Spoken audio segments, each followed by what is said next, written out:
దక్షిణాఫ్రికా వేదికగా జరుగుతున్న ద్వైపాక్షిక సిరీస్ లో భాగంగా భారత్ దక్షిణాఫ్రికా జట్టుతో టెస్ట్ సిరీస్ ఈ రోజు ప్రారంభమైంది. సెంచురియన్లోని సూపర్ స్పోర్ట్ పార్క్ వేదికగా జరిగిన మొదటి టెస్ట్ మ్యాచ్ లో భారత్ జట్టు ఆరంభంలో తడబడినా కూడా మొదటి రోజు ఆట ముగిసే సమయానికి నిలదొక్కుని గౌరవప్రదమైన స్థితిలోనే ఉంది. ఒకానొక దశలో భారత్ జట్టు కనీసం 200 పరుగుల స్కోర్ అయినా చేస్తుందా లేదా అన్న అనుమానం కలిగింది.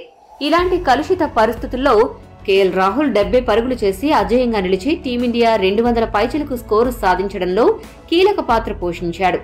దక్షిణాఫ్రికా బౌలర్ కాగిసో రబాడా దెబ్బకు టీమిండియా బ్యాట్స్మెన్ పెవిలియన్ కు క్యూ కట్టారు. ఈ మ్యాచ్ లో రబాడా ఏకంగా 5 వికెట్లు పడగొట్టి టీమిండియా పతనాన్ని శాసించాడు. భారత బ్యాట్స్మెన్లు విరాట్ కోహ్లీ, శ్రేయస్ అయ్యర్, కేఎల్ రాహుల్, శార్దుల్ ఠాకూర్ పరుగులు చేసి టీమిండియా పరువు పోకుండా కాపాడారు. ఈ మ్యాచ్ హైలైట్స్ విషయానికొస్తే టాస్ గెలిచిన దక్షిణాఫ్రికా జట్టు ఫీల్డింగ్ ఎంచుకుంది. ఆరంభం నుంచి దక్షిణాఫ్రికా బౌలర్లు భారత బ్యాట్స్మెన్ పై పూర్తి ఆధిపత్యం కనబరిచారు.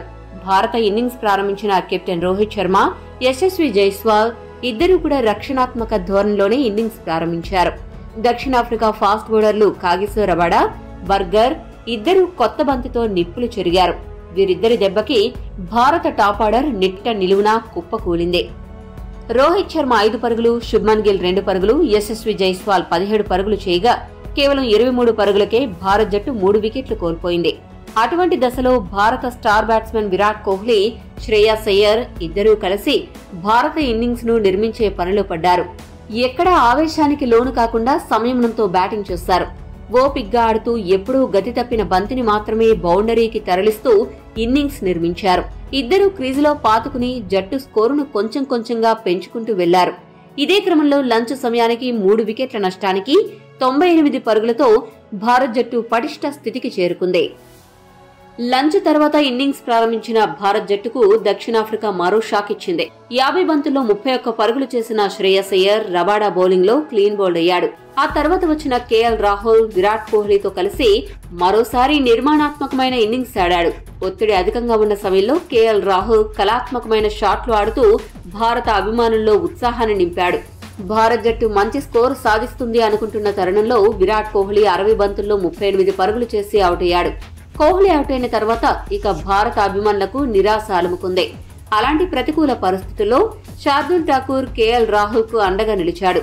వీరిద్దరూ కలిసి టెస్ట్ క్రికెట్ మజాను అందిస్తూ ఒక్కో పరుగు కూడబెడుతూ జట్టు స్కోరును పెంచుకుంటూ వెళ్లారు. ఇదే క్రమంలో కేఎల్ రాహుల్ అర్ధ సెంచరీ మార్కు దాటేశాడు. మొదటి రోజు ఆట ముగిసే సమయం వరకు అండగా ఉంటాడు అనుకున్న ఠాకూర్ 24 పరుగుల వద్ద అవుట్ అయిపోయాడు.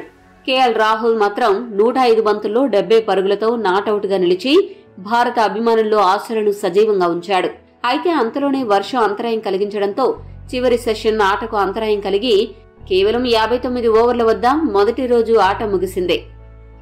మొదటి రోజు ఆట ముగిసే సమయానికి భారత్ జట్టు 8 వికెట్ల నష్టానికి 208 పరుగులు చేయగా దక్షిణాఫ్రికా బౌలర్లలో కాగిసో రబాడా 5 వికెట్లు, బర్గర్ 2 వికెట్లు, మార్కో జాన్సన్ 1 వికెట్ తీశారు. ఇక మొదటి రోజు మ్యాచ్ వర్షం కారణంగా త్వరగా ముగియడంతో రెండవ రోజు మ్యాచ్ టైమింగ్స్ లో కీలక మార్పులు చేశారు. సాధారణంగా మధ్యాహ్నం 1:30 గంటలకు మ్యాచ్ మొదలవుతుంది. కానీ రెండవ రోజు మ్యాచ్ 1 గంటకే మొదలు కానుంది. ఈ వీడియో మీకు నచ్చితే లైక్, షేర్, కామెంట్ చేయండి. మరిన్ని స్పోర్ట్స్ అప్డేట్స్ కోసం మా ఛానల్ ను సబ్స్క్రైబ్ చేసుకోండి.